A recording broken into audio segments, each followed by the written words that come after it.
What is up, ladies and gentlemen? It is that time again. Bully the board meeting, week 20 edition. As always, it's your boys, Kevin, Steve, and Seth. How you boys doing? Doing well, doing well. How are you? Well, I saw a lot of green this weekend. So recency bias, I feel fucking great, baby. Yeah, it It was feels a good. good, fun weekend, a good weekend of football. I mean, every game it was incredible just to just be a fan of the game and see the stuff that was put out there this weekend. So good from that aspect. And yeah, of course, I don't want to beat around the bush anymore because frankly, we haven't had too many weekends like this year where we're staring at all green more or less. So let's break it down a little bit. We only had one official play.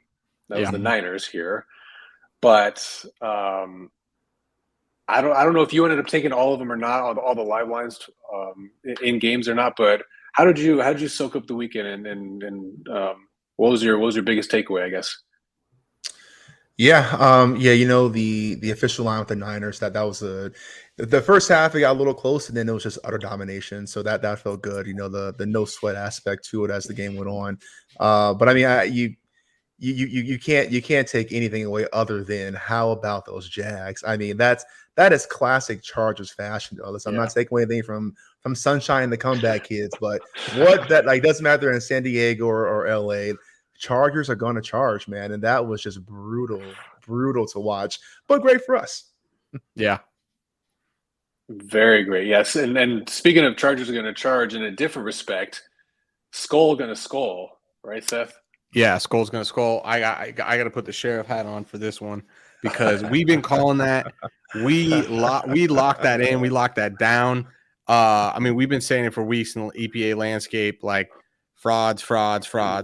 I mean, it almost worked perfectly for the live line. We gave it out last week, and it went like almost to like chef's kiss because like what do we get? We got Vikings start with the ball. They go right down the field, like very methodically, Yep. pretty efficient. They get that, they get the touchdown. And I got FanDuel slipping for once because they always trying to get me. They gave me 7.5 before because remember they called it a touchdown, but then they overturned it. They let me lock in 7.5 before they they had the review. So I had locked in 7.5 with 0 points on the board. And so obviously then they score, which no big deal. And then from there on, the game was a pretty much not a sweat from a 7.5 standpoint, because basically even when when they're potentially going to drive at the end, I mean, if you have 7 in the hook, you're looking at a 2 possession game. So man, that felt good. San Francisco is a little bit of a nail biter.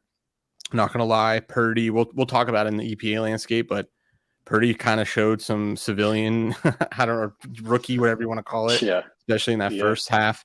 Yeah, and then I agree with Steve. DUVALLL, I mean, that was wild. It was wild. Like, so much trauma this season. I had money line. We had the 5.5, obviously. I mean, shoot, you could have taken that. You could have probably got like plus 20 something, But I had it, I took it first 5.5 right when that first pick happened. I was like, perfect opportunity. But like as the game was unfolding, and quite frankly, every single thing that could go wrong in our direction was going wrong or was going right, right? If anything that could go right was going right. But I'm just like, nah, this ain't won't last. This won't last. This won't last. This won't last. Dude, I don't think I've ever been like that, like elated little kid in this season, like until that night. Cause I'm like seriously, all these things went our way. That doesn't happen to us. So it was a good feeling overall. It was a good weekend. It was for sure. And I just played the one, like I played Jags 5.5 when you could take it early on. And then once shit got out of hand, basically at halftime, I went about my life like a lot of people did, come to find out, and then check the score, whatever, midway through the fourth quarter. I'm like, well, I'll be damned. Here we go, And then, rest is history, obviously. So, yeah, incredible weekend of football, man, and great weekend for the model and particularly the live. And to your earlier point, Seth, about FanDuel slipping, I mean, we do know there is relative to efficient markets, the live lines are far less efficient and sharp, or however you want to say it, than pregame lines. So that's one of the things that I think we've learned over the course of this year, and one of the things that we're going to take into next season, when the model's giving out picks and how we communicate that stuff, because there's been a lot that we've had a chance to play, and there's been some that we've hit on and haven't really captured, in terms of like the card going out stuff. So it's been interesting, but whatever. Recency bias, like I said, great weekend. And now, baby, we're going to move on to the divisional round. But with the remaining teams here, there's only 8 teams left here. So that's what you see on the right here, for the remaining playoff teams here. So I don't think from when last week we looked at this through week 18 that there is a ton of change. Seth, you might be able to correct me if I'm wrong. So here. Jacksonville's moved like a little bit more solid into the quadrant of elite. Philly has moved down a little bit, and Buffalo's moved up. So they've kind of converged on each other. And then San Francisco's just stayed atop. And then Dallas has taken a little bit of a step back. Giants, I'm super happy and appreciative for the Giants for doing their job and upsetting the fraudulent Vikings, but you can see how much of an outlier they are in this scenario now, where they're really going to have to put something together really defensively. They're actually right there with their peers when we're talking about efficiency on offense, but they are just head and shoulders below their peers defensively, specifically against Philly. So things have started to taper off, and then we're obviously in the playoffs, and now we're even into divisional rounds. So the matchups will be interesting. Obviously, one thing that the DVOA's or the EPA landscape doesn't take into account is injury. And Bengals have just been decimated with it. I mean, I believe they have their right tackle and right guard are both either out or questionable. That's a big deal. And they both went out during the Ravens game, right? One in the Ravens game, and I think one in the last game. One week before that. Or there may be even a third lineman that I'm thinking about that may have actually happened in the last game, because I think I saw someone. So I just know that they're pretty beat up, and specifically on offensive line. So, I mean, I know this is your time to it all comes down, Steve. Right? They need to get injured a couple weeks before this. Yeah, I know, right? Yeah. No, I mean, you're right. I mean, that's a big deal, though. I mean, what did we talk about all early this season, all last season? Joe Burrow just got sacked. I think he still has the most sacks during the playoff, first whatever games for the playoff thing. So yeah, I mean, it's a big deal. The O-line was a questionable part. They were supposed to shore up over the offseason, and if you're down 2 or 3 folks, that can't be overstated. Yeah, it's gonna be interesting. And then the Bills are just. I don't know what to make of the Bills. Let's take a look at the last. So I updated it to the last 6 weeks. So a little bit more data, but still shows an interesting story where you see the Jags have played almost a tale of 2 seasons. Dallas and Philly have taken steps pretty backwards. We saw that, unfortunately the Chargers, blew that lead, but Bengals have taken a step backwards. San Francisco seems to just have really turned it on. And then Kansas City has improved defensively. But isn't as offensively efficient as they were early on. And that's kind of what we saw, right? We saw Kansas City win, but not dominate, except for that last game in Vegas. Right. And the Philly thing, I don't want to say can be explained away, but you can conceptualize or understand they had a backup quarterback in for 2 games. Was it 2 or 3? Yeah, 2 games. 2, yeah. So I don't want to necessarily fault them for that, but it is what it is in terms of the efficiency, right? And yeah, man, I wish there was, because Brandon Staley of the Chargers, he is by all accounts a big analytics guy, right? Yeah. I would pay to be a fly on the wall in some of those meetings and like to see what he's breaking down, either live in-game scenarios or even like developing his game plan. Like, okay, these scenarios, we're going to do X, Y, and Z, or Jags are not reading as efficient in these areas of rush defense, or pass defense, so we're going to fucking pass the ball 900 times the second quarter and not give the ball to Austin Eckler. They fired Joe, what's his name? Lombardi. Yeah, they did. They the fired offensive the offensive coordinator, and so I think that some might say it's a scapegoat. Sure. I always wondered, you guys know the answer to this. Like when the coordinator stuff gets fired, who's firing them? Is it the head coach that fires them, or is it the owner? Like, does the head coach be like, I got to fire everybody, so that hopefully he doesn't think it's me or something? Like, always, because who's actually doing the firing there? I would imagine it's the GM, but I don't know that for a fact. Oh, okay, that's a good point. Yeah. And I guess the that would make sense. And then the owner fires the head coach and the GM. That would make sense. Yeah, some hierarchy like house, that. like, yeah, man, they were the problem. It was totally them. Yeah. I mean, I don't know. How do you blow that lead? I mean, yeah, I don't know. But the thing that I haven't heard anybody talk about is at least half of those interceptions were from batted balls. Those types of interceptions are, you can call them luck turnovers. Like you can't replicate that. Now you can teach putting your hand up and trying to bat balls, and that's why you do that, because it can lead to those. But like if you were to run this game simulation over and over and over, you're not going to get 24-0 leads that many games. Basically based off of some bad throws for sure, but then two of them were directly batted balls that were then intercepted. So it's like there was some turnover luck that you saw. So you saw an extreme half. Well, I'm not surprised that we saw like it swing a little bit back to what a normal game looks like. And in this case, they score, they get that last touchdown, and then it's really only a 3-possession game. So it's like, is it that crazy?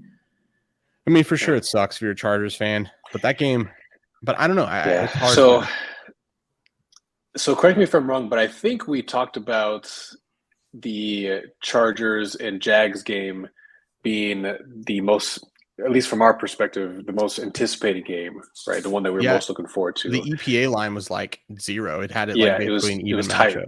Yeah, it was very tight as far as that goes. So in that respect, I don't know. You could make the case that was it lived up to that sort of hype. True. That was absolutely shit for one half, but made up for it in the second half. So that being said, looking at these efficiency numbers now, what's that game this week for you guys? What's the most anticipated matchup? Yeah, here we can go back to the week before. If you go back to one, the net EPAs will give you an idea of what like an EPA spread is. So the closest EPA spread is obviously San Francisco versus Dallas. They're pretty evenly matched teams. I guess that would be my answer. These teams are kind of like each other's peers. Like they're the same team. They're really good on defense. Yeah. They can be good on offense. We've seen Purdy only be good on offense. We haven't seen Purdy go up against a good defense. If Dallas can play like not crazy and like just like they have a lot of variance, I think that could be it for me. Yeah, I mean, flip a coin. You can't really go wrong. I think for me, the Bengals Bills is going to be that matchup for the exact same reason. You have two teams who are pretty close. Again, you brought up stuff with the injuries to the O-line, but I mean, there's just so much history and honestly, like this tension and like anxious tension. I think from all my Bills fans and my Bengals fans who are friends who are fans. So. I mean, it's to be two high power offenses going through with two really good defenses that are stepping up. And I'll be curious to see how that game turns out. Yeah. Do you think the Bills bring out Hamlin? Like as like this, like he's still alive? Oh yeah. Yes. Like, could you imagine the pop in that building? That's like some WWE stuff. Right. That's kayfabe to the max, baby. 100%. Even though his injury was real, but yes. Completely not scripted at all. But but could you imagine like they like bring everybody out and then they like call him out and just visually just walks to for sure in Orchard Park like for sure. Yeah. So and I mean, this is standpoint. Steve, go ahead.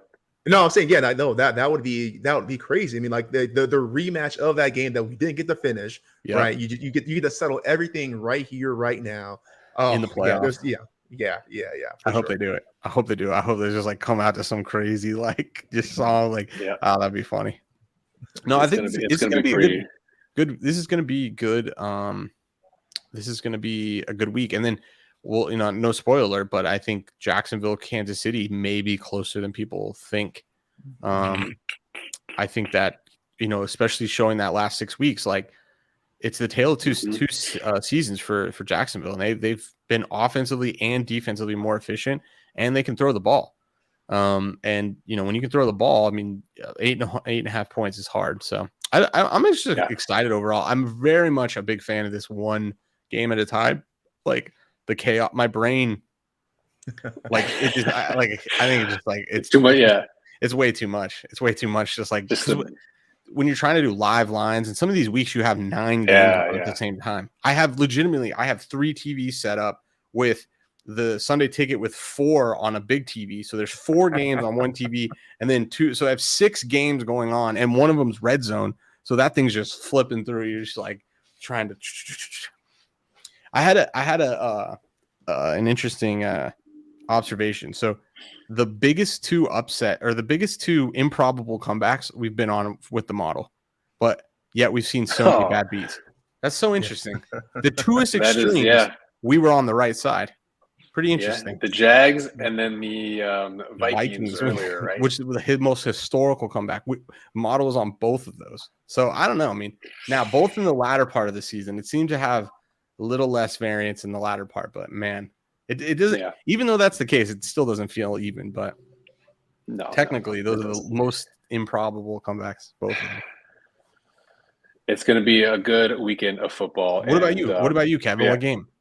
Oh, okay. Yeah. So it's kind of a double whammy for me. I have 2, I guess, takes. So from the emotional standpoint, nothing's going to compare, I think, to the Cincinnati Buffalo game. That's just going to be, everyone's going to be jacked to the tits, right? Yeah, in every way you can think of it. And I do think that game has the least potential to get lopsided one way or the other. I could see the other games. I could see maybe some things catching up with Brock Purdy finally, or on the flip side, San Francisco just dominating Dallas, despite how well they played last week.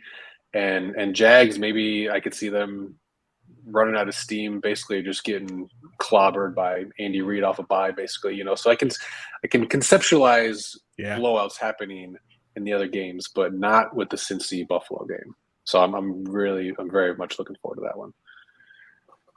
So one other thing, let's get into real quick, even though we have no more, all our futures were done. We talked about those a couple of weeks ago. We still have the last of the Mohegans, baby. One Super Bowl future rolling here. So Philadelphia Eagles. When do we take this again, Seth? You read that on my screen. It doesn't say when, but it like September. It was preseason. Yeah. August, maybe. Here, I cropped it so we couldn't get any haters calling FanDuel trying to cancel this ticket. No, yeah. It was placed August 1st, 2020 at 10 a.m. Shout out. Yeah. So this one is looking really good. This screenshot is as of today when we're recording this too. So you have what, 5x your money, more or less, 4x, 5x? Yeah. A little bit. Yeah. Because that number's got the original investment. So true.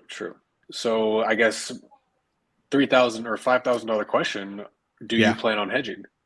For sure, I will hedge. Now, the tricky thing here, and I think this is the best form to kind of discuss it out here. So, yes, I think hedging, because I think this ticket's worth too much to not lock up a couple grand.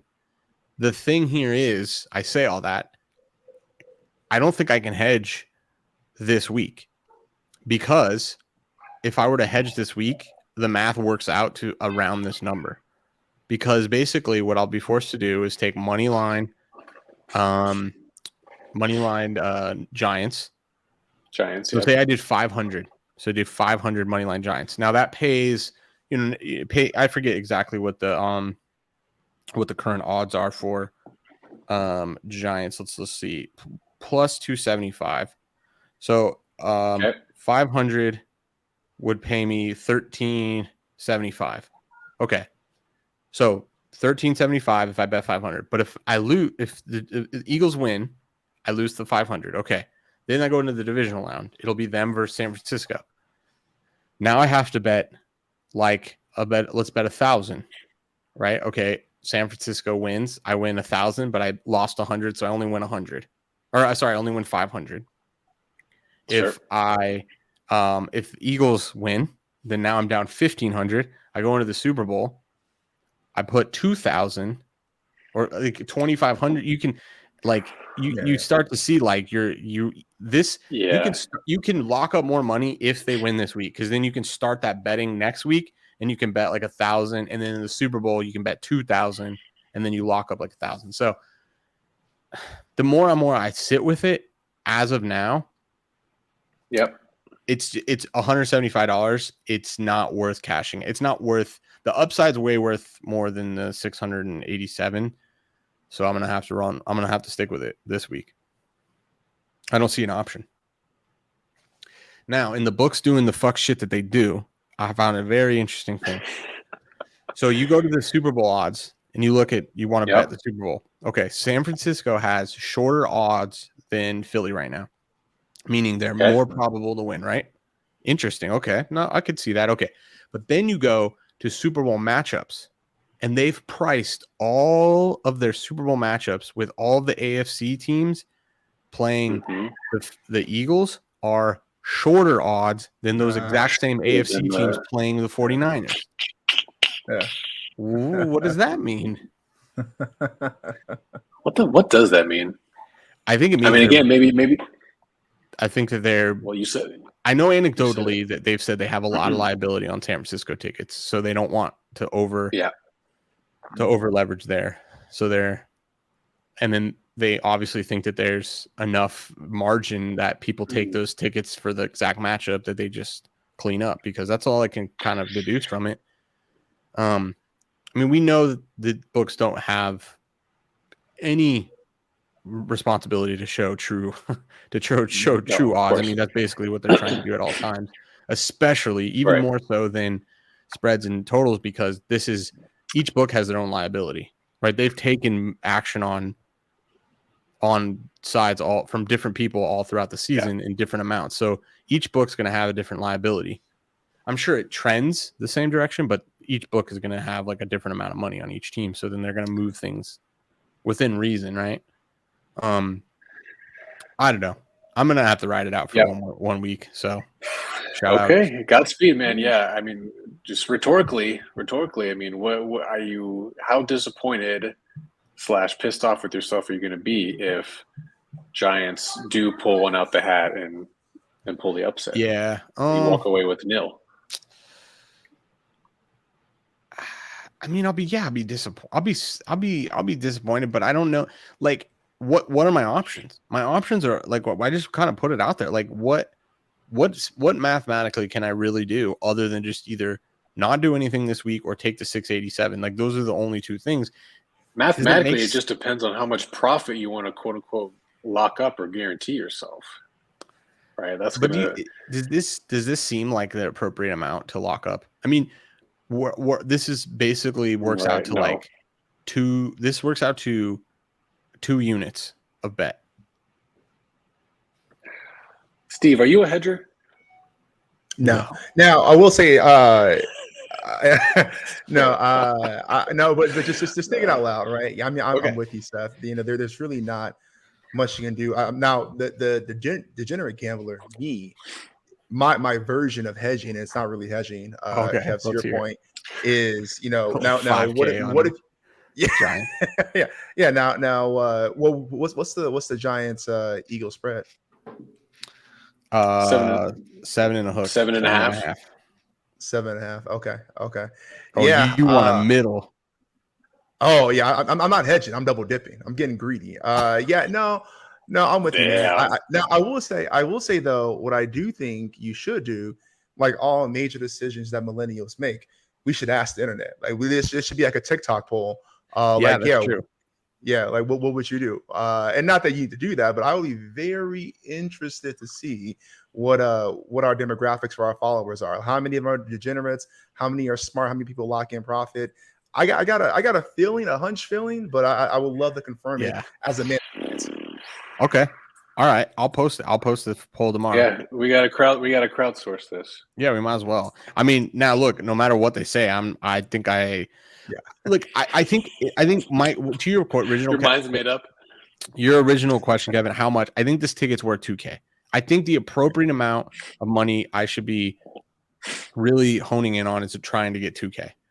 But I think if taking the 687 is too much of a sellout, and if I can get to the next round, then I can start to actually hedge appropriately and lock up some serious cash. Now, Seth, have you looked? What are the and not to put you in spot here, but have you looked at what the other teams' Super Bowl odds are now? Like clearly they're going to be way less than plus 3,000, but just out of curiosity. Yeah. Here I have them up for me. So Kansas City plus 300, Buffalo plus 330, San Francisco plus 450, and Philadelphia plus 500. And then I guess Cincinnati's plus 750 and Dallas is plus 850. And then if you want Giants and Jacksonville plus 2,500 and plus 3,300. Let's go. Yeah. I mean, shit. The Giants beat the Eagles. Can they win it all? Is that your hedge? just transfer to 175. No way. I think if the Giants play the 49ers, I think they'll die. I honestly think there's some risk this week because playing a divisional opponent, we saw it last week, and we saw it twice. We saw Ravens Bengals, like those that game is way tighter than you want it to be, and we saw the same thing with Skylar Thompson and the Bills. I mean, yes, it's a third string quarterback, but they've played these teams so many times throughout the season. There's so much familiarity. Getting up to speed is a lot easier. Like. Now, devil's advocate, we did see the same thing as well with the Niners Seahawks. And that game was a blowout in the second half. True. But Gino's a high school quarterback. There it is. There it is. That's a good. I like that counterpoint. That's a good point. The question, I guess, the second question is, how is Jalen Hurts healthy? We really don't know. And then we were like, yeah, he's going to be fine. But then he sat out those two games, and he had to play week one. So there was actually some more question there if he was healthy or not healthy.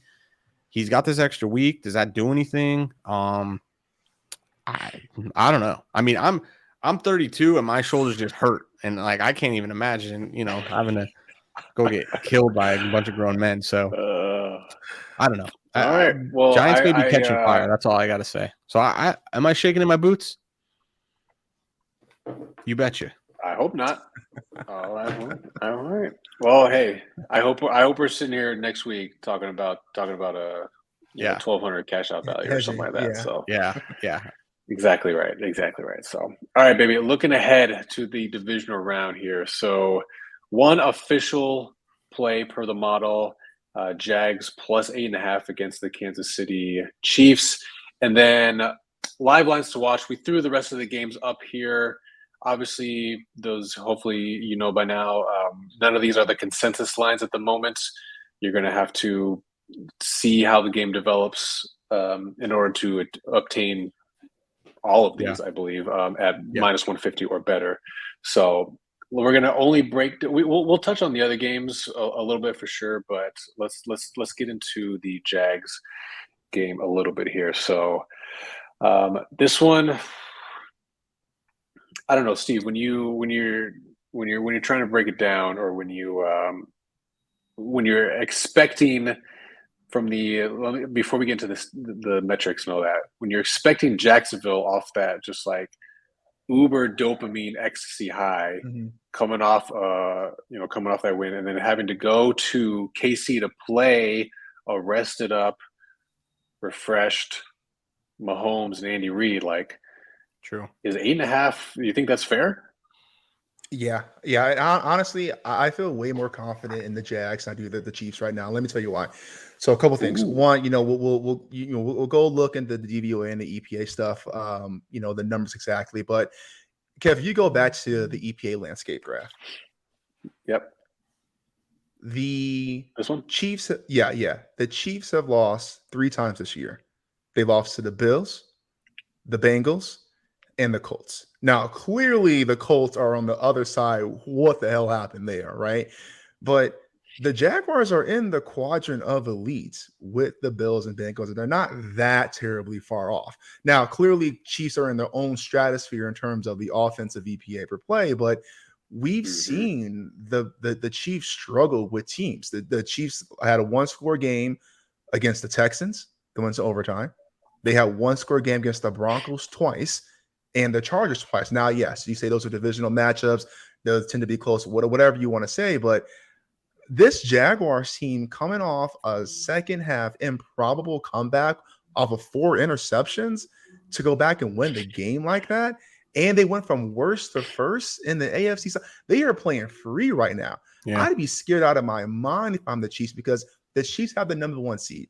They're supposed to win, and they're looking over their shoulders if Cincinnati wins, so because they can't get the bang. That's the thing they can't shake right now, right? So all the pressures on Kansas City. The Jaguars aren't even supposed to be here right now. So yes, I think 8.5 is absolutely fair. I low-key love this bet. I low-key kind of liked it before Seth ran the numbers, but I really love this bet now. Yeah. Damn. All right. Dang, you got me. I'm know, fired up. Let's go play. Let's go play this game. Me too. I mean, this is a play already, no matter what. But like, damn, I'm fucking juiced now, baby. Yeah, and then one of the thing to last 6 weeks. Look at Jags, Kansas City. Yeah. Jags have a better defense and almost a comparable offense in that time. I mean, Steve, you said it best, man. This thing. You like this a lot. I have to go. No, finish. Talk your shit. Sorry, my last thought. Can you go back to the EPA landscape? So Seth, you had a really good point there. All right, so look at this is this is week 14 to week 19. Just like Seth said, look at where the Jags are. Go back one slide, Kev. Okay, right. So clearly they have been ascending. You look at the last few weeks versus the whole season. Now, the haters will say the Chiefs beat the Jaguars by 10 earlier this year. The Jags were 3-7 and just finding their way. This is not the same Jags team as it was back then. So, I'm stoked. That's all I have to say about it. Yeah, damn. I'm psyched. I'm with you. This bet, I said this early in the season. I forget what game. This makes me feel sharp. This makes me feel smart. Yeah. Like, ooh, like you don't see this coming. I definitely see this coming. Which is like the most ripe thing forever that Kansas is going to win by 40. Right. I mean, this is the best. I love the duality of the way the two pitches here, because when you were talking about it earlier, Kevin, the way you framed it, you got me shaking in my boots. You're like off of bye, basically. Super efficient. They're rested up. I'm like, damn, he's right. And to your point, Kevin, the model doesn't know that. The model doesn't know this is a bye, or they have rest and all these things. Now it does know how efficient they've been and how they've actually played, and other teams that match up with these similar statistics. So they haven't dominated like we usually have seen over I guess they're kind of notorious, right? They're kind of notorious for these big spreads and not cover but win. Like that's what the Kansas City Chiefs have done over the last couple seasons. Sure. But yeah, I don't know. This does make me feel smart. But I like it, but that makes me hate it, because you can see a world where, the model. So I put the confidence intervals up there. So this is that Kansas City Jacksonville line, that fourth line down. It's saying that it's got the point estimate that Kansas City loses by 3.9 points, and the 60% prediction interval is that they lose by 14, all the way to win by, let's call it 7. I mean. Okay, the 7. I'm glad that like they could win by a touchdown. There's some logic there, but it's just I don't know. I don't know. Yeah, I'm with you, Steve. Like I'm jacked for this one. Like because I want to shoot my shot. Like I want to put this out there because it does seem like it does feel like a good bet. It does seem like a good angle. It does seem like the public is going to overvalue this team when there may be reason not to. And I agree. I almost download the momentum thing the same way. You got to the edge of death and you saw what death looked like and you clawed your way back to life. That's like the classic like underdog story where you like need the wake up, right? Like they dug themselves probably the deepest hole you can dig in a playoff and got out. So what are they afraid of? And if Right. you're Trevor Lawrence, he that has to be a confidence boost. You can never you get that low in a game and then you come back and win. That's got to allow your like confidence to be like, okay, like yes, I can do this, and even if I make a mistake here, like I can play with the best of them. I don't know. I And like your post game meal, yours Waffle yeah, House. Waffle House. Dude is just ready Wahoo. for anything. He's Yeah, ready to square up to whomever shows up. whomever. Yeah, at any Hey, time. I got a line. Hey, over under more interceptions Trevor Lawrence threw against the Chargers, or more chairs thrown at the Waffle House who went 2 post game. I got a good Waffle House story. So I lived in Athens, Georgia during the pandemic, and we went in there this is deep pandemic. This is like like let's say like June 2020, right? Yeah. And we go into Waffle House because COVID didn't exist in Athens, Georgia, and this is their solution. They had taped shower curtains in between each stall, and I'm not talking like legitimately shower curtains, not like anecdotal like something else. Like they went to the store and like give me all your shower curtains and then duct tape them, and that was COVID proof, baby. I mean, there's nothing. Waffle House is just its own thing. I honest to God don't know if I've ever been to a Waffle House. Oh, am I missing out? Yeah, you haven't lived. No, it's horrible. It's a running household in our house because my fiance loves Waffle House and I'll go. Like I won't fight it, but it is horrible. They don't even have French fries. It's like quintessential drunk food, and they don't even have French fries. That's what I'm saying. So look, no judgment on Trevor Lawrence, but I mean, they got to have something better than Waffle House. Man of the people. What can you say? I guess so. Good for him, man. Yeah, he's got a lot more hair than I do, so maybe he's got the secret. It's in the waffle. It's in the waffle. He knows something. It's in the waffles. Yeah, I mean, not so. We didn't talk about it too much. You mentioned it a little bit, Seth, but not outside of the realm of possibility that Jags straight up not only cover, but potentially upset. 3.9. Yeah, so upset the Chiefs here. So a fully DVOA driven, a quarterback adjusted line is the 3.9 you see there. That minus 3.9. Doing an EPA DVOA quarterback adjusted lose that from negative 3.9 to negative 2, meaning that Kansas City would lose by 2. So both when you combine both predictive statistics, it changes the number a little bit. But important here, it doesn't change this being a bet on spread. It moves the confidence interval from 6.4 to 7.7, so it still meet that criteria of 8.5. Yeah. I just like last week, one of the things I learned this season is when our model identifies, bigger upsets, it's important to put some proportion of the bankroll on those bigger odds because you don't have to be right as often, and it does allow you to kind of find value there. So that's what I did last week, and I put a half a unit on it. Jags money line. Assuming that that's just a good value bet, but it'll probably lose. Right. What I'm hoping for here is Kansas City, more than realistically, Kansas City wins by 7. And we somehow either backdoor or it's just a shootout and Kansas City wins maybe in overtime by 6. The back door could be open. Could be. The back door could be open. Okay, let's talk a little bit about these other ones here real quick. So Philly minus 1.5. I think line consensus right now is 7.5 or 8. 7. 7.5. It moved to 7 for brief, and then it moved back to 7.5. So this one's this one, I mean, this one, to your earlier point about, is Jalen Hurts healthy or not? Yes, I mean, he's had another week. He's had an extra week to recover, and he played in week, I guess, what was that, 18? And looked good enough, right? And so hopefully maybe 2 weeks is enough. Where they played the Giants, right? Was that week 18? They played the Giants? They played the Giants in Philly. Oh, let's go. So part two. So there's going to be some interesting things we'll have to transpire, because even if the Giants roll down the field and score touchdown first, I mean, you're still probably going to see minus 2.5, minus 3.5. Probably the Giants might have to get up.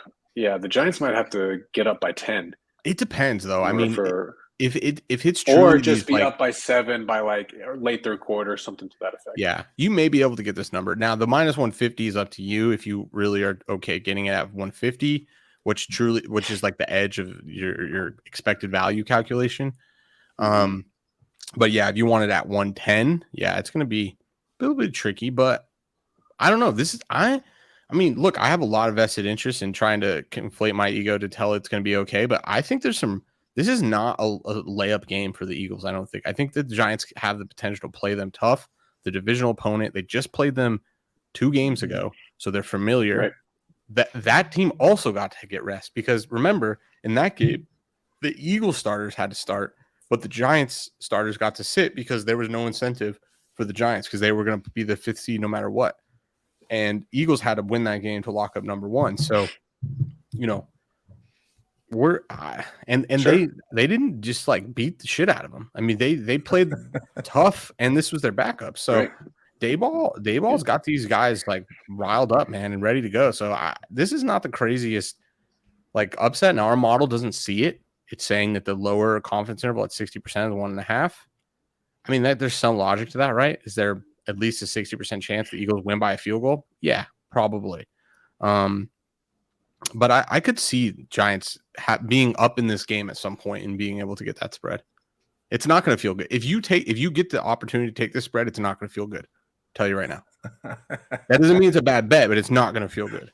That's the only way this bet happens, right? The Giants like 14-0, and you're like, oh, what the hell? That's these situations. And if you don't want to play it like that, So, the point estimate's 12. It says Philly's going to win by 12. If you believe that number and you don't want to account for variance, then take the 7.5. But that's why we incorporate variance, because the more often than not, you have to. That Yeah. 60% probability distribution really describes usually what is that going to happen in a game more so than the point estimate.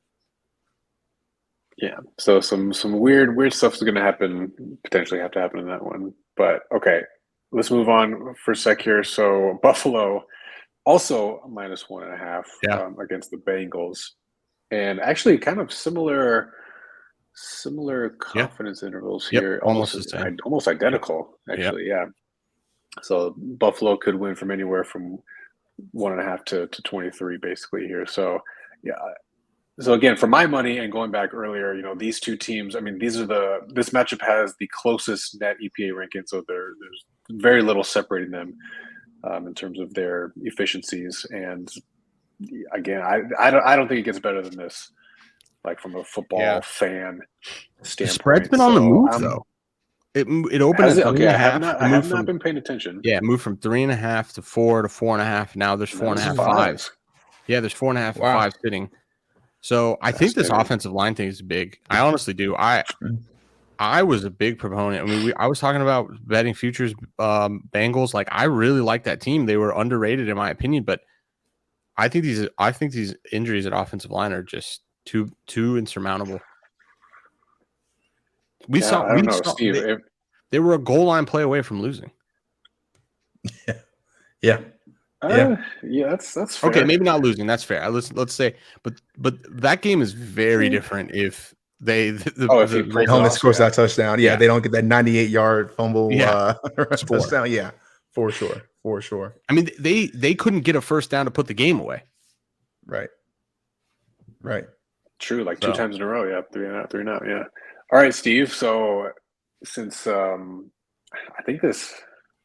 know if this is the first time we've even just had a game.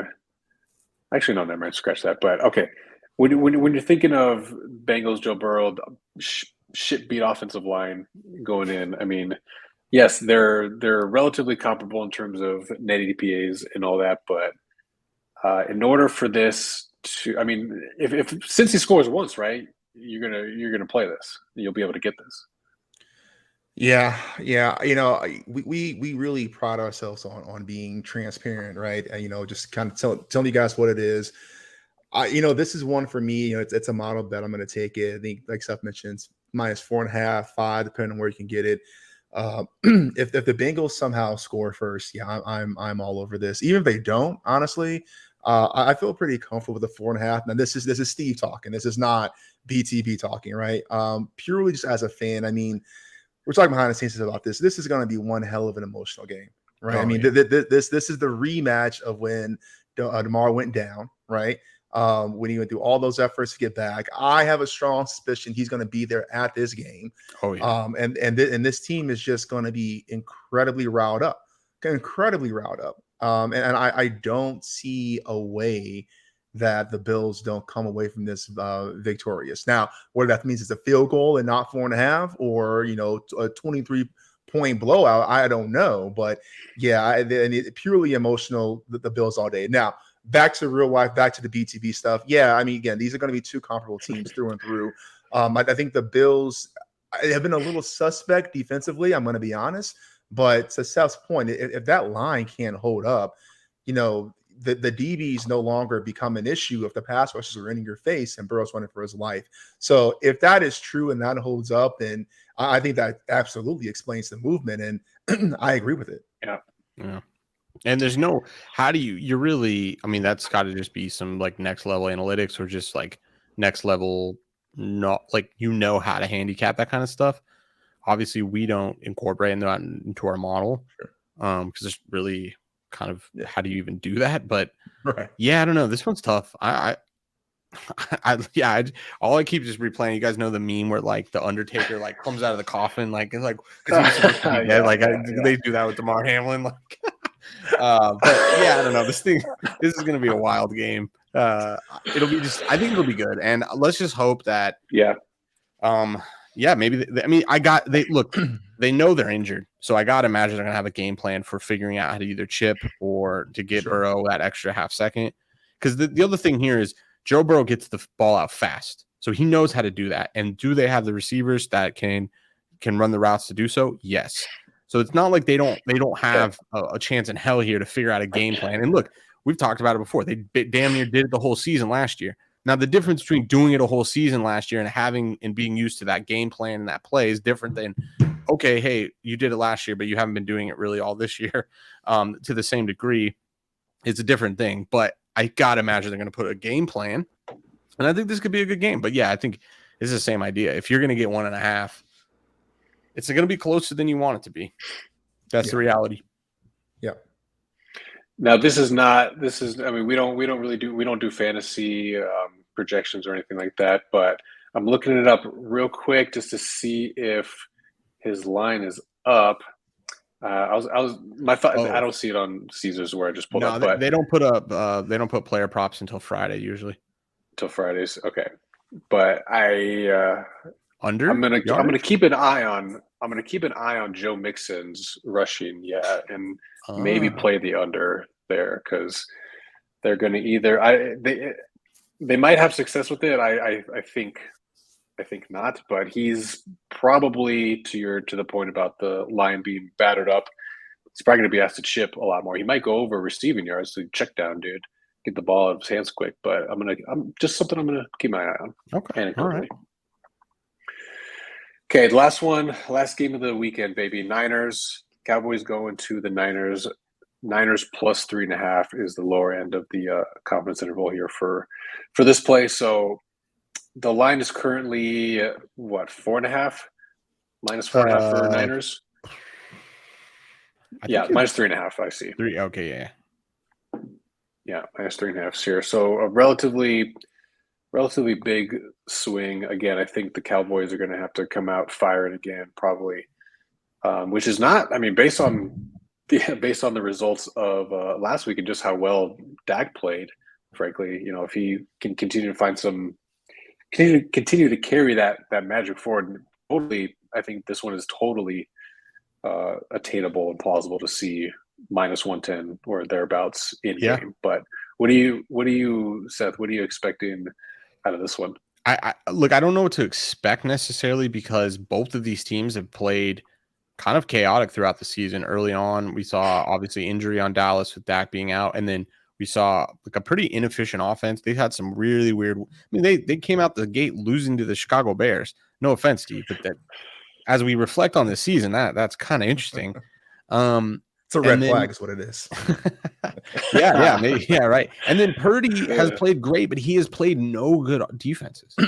And you can see where if you're the Dallas Cowboys, part of your strategy here is how the hell can we confuse this kid, because he was making some pretty gnarly decisions against a not so good Seattle Seahawks defense. So you do that against a really good defense, and you got Levin, coming down the pipe and going to murder you. That's going to speed up the process even more. So the question, and I don't know that it's going to go this way, but I have a lot of questions in this game. Is this where we see why he was the last pick in the draft, where and he's a rookie and he's only had X amount of time. He's only been playing for 6 weeks. Like, is this the game that we can see it? And is this the defense that can cause that? I think the answer is yes, that could very much be the case here. And so I'm a little bit excited to see this game. And then is Dak able to like shake off this thing and like play consistent? And so I think this honestly could be the best game of the week. Could be the best game of the week right here. And that may look like, honestly, I'm selfish in this. That may look like a Dallas blowout, because then I feel a little bit better against Philly, assuming Philly wins, Philly Cowboys. But even then, I'm not sure if I feel good about that. But are you on the same page, Steve? You think this one will be as good as advertised potentially? I don't know what to think, honestly, man. I mean, I agree with everything you said, Seth. This is probably the one that scares me the most. And I this is one where I definitely don't have any confidence of taking of dabbling on the actual spread. This is one I definitely want to wait and see if I get 3.5 or better. And the reason being, to your point, we don't know we don't know who Brock Purdy really is, right? Yeah. Against an elite defense like this. Now, to be fair, the Cowboys, Kevin, to your point, I don't know if this is going to be a good game because Dak goes crazy. More so, if I think it's going to, I think it's going to be a Cowboys win or blowout because Dak goes crazy. More so as I think, Purdy just gets destroyed. Now, to be fair, on the flip side, we saw what Dallas did to Tampa Bay. But if we've been talking about all season, Tampa Bay can't run the ball, right? And so Tom Brady is throwing, I forgot, 50, 60 pass attempts he had. When a quarterback has to throw the entire game, you can pin your ear back and you can play cover defense, which makes it that much harder because they can't run the ball. San Francisco can do that, right? San Francisco has more options with CBC, with some of the receivers, Ayuk or Debo running. We've seen it all year. So I really don't know what to think. I do think it's going to be a close game. I think it's going to be a good game for sure, but this can go either way. I wouldn't be surprised either way. Yeah.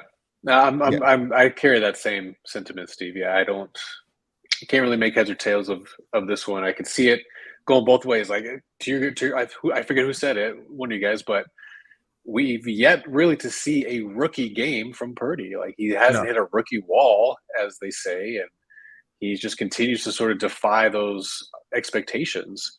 So that he's on the right side of variance, if you will, for sure. Yeah. He's got to come back down. And is it this week? I don't know. Very well could be. So let me ask you this question though: if Tom Brady, who's I think at this point the consensus best quarterback at all time, notorious. Actually, I just happen to know the statistics. The only person that gets out the ball quicker than Joe Burrow is Tom Brady.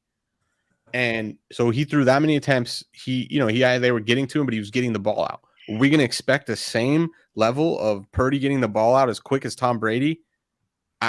I just don't believe that that's going to be the case. No. And we saw him just do some gnarly stuff, and Seattle's not good. So I don't know. I mean, part of me wants to grab. I'm sad that like the most of the distribution is San Francisco, because I kind of sneaky would like to take Dallas 3.5 here. Right. And just assume this is going to be a shootout and that Dallas can maybe eke out, just get so much pressure that this becomes way more, that offense becomes way less efficient. And even if they do run the ball with CMC, that offense becomes very, very different. Right. So I don't know. I'm with you. I don't know what this game's going to be like, but you can kind of tell yourself the story where Purdy it could be a very different game than what we've seen from him so far, but maybe not. Now, Seth, let me ask you this though. What makes you feel, I guess, what scares you more assuming the Eagles win against the Giants, having to play I know. Giants, then play the 49ers, or have to play two NFC East teams back to back to get to the Super Bowl. Yeah. I don't know. They both scare the shit out of me. But San Francisco just looks so scary. Sure. Like, it No, just, yeah. let's put it this way. Even if San Francisco wins this game, I'm hoping that we see like, oh, okay, he's human. Like, Yeah. Because we just haven't seen it. They look, they don't even look. Go to the efficiency landscape the last 6 weeks. They don't look. They measured to be the most efficient offense in the league. And most of those are Purdy. When did he come in? Is it all 6? So I don't know how many games he has. Actually, yeah, I think it is in the last 6. So he's leading the most efficient offense. That's scary as hell. Now, in that same time period, they haven't really played any defenses. So it's like, okay, chicken or the egg here. But yeah, I mean, even if it was like, okay, he threw 2 interceptions and they won by a field goal, it's like, okay, I feel a lot better. Because then the Eagles have a game plan. We know what we can try to do. What does it happen? I don't know. But and then also by that time I'll be able to hedge. So true. I'll be locking up some profit. All right, on the heels of a sweep 4-0 weekend in the division around here. Again, some interesting things will have to play out in order to take a couple of those live lines, but it's football, man. Again, you never know, shit could happen. Let's assume it does happen. Yeah. Steve, what is what's your call to action here, baby? How do you think we're sitting here next week talking about this? Yeah, I see us going 3-0 with Philly being a no bet. That's my call. Damn. Solid. Damn. Okay. No bet for Philly. Everyone else hits. Because Philly rolls. All right. I don't think Philly rolls, but I think they never can get 1.5. Yeah, it's never going to be close enough to be 1.5. I think that's going to be okay. I think they're going to always be with a 1 possession lead, which means they'll always be favored by 1 possession. That'll be my prediction. Okay. Yeah. Okay. I think. Would you agree with that, Seth? I think Jags cover. Kansas City wins. I think Buffalo loses. I think Philly loses. And I mean loses the game. Ooh. And I think Dallas wins as well. I think San Francisco loses. So I don't know what that translates to a spread here. I think the Jags cover, but I think Kansas City wins. I think Buffalo's turned the ball over too much. I think 1.5 is going to be gotten and it's going to lose. I think the Bills are going to choke. I think they're going to have 2 turnovers plus, and it's just going to look like cake on their face with DeMar Hamlin. It's just going to look bad. Dude, DeMar That's Hamlin's the most Buffalo thing that can happen. They bring him out. They have this whole thing. Josh Allen is like plays out of his mind through the regular season. He just turns it over. Just turns it over for no reason. Interesting. All right. So yeah, I'm going like take. spread wise. Let's go 2. Yep. We'll go 1 and 2. 1 and 2. 1 and 2. All right. Coming back down to reality a little bit of variance again. So on the heels of a hot week. So I think Jags cover. I think Niners cover. I could see them losing. I don't know if Brett Maher is going to kick a field goal or not that was to the Dallas to win by 3 or not. We'll see what the fuck they do, but I can see them slipping up essentially and losing to Dallas in a close one. I'm with you, Steve. I think there's just too much fluke shit that would have to happen in order for the Philly bet to be had. That's probably no bet, and Buffalo minus 1.5.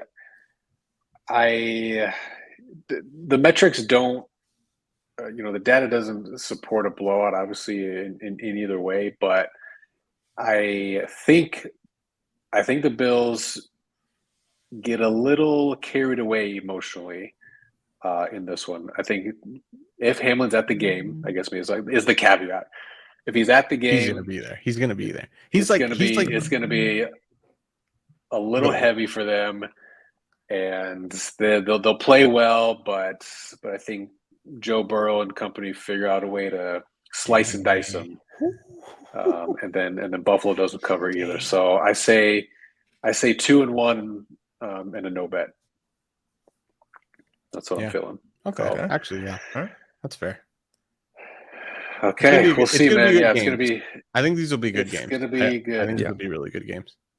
Yeah. Even if they're shit, even if they're average games, they're gonna be perceived to be shitty games. Just how good these past week games were, unfortunately. But I'm hoping for a good weekend. It'll be eventful. 2 games Saturday, 2 games Sunday. So we're all rooting.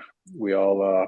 I don't know. I just hope the Eagles win, honestly, more than anything for the futures bet. So that'd be big. Fly Eagles fly, baby. Yeah. But yeah, until next week, ladies and gentlemen, we'll be back. Happy divisional round. Peace be with you. See you then. Fly.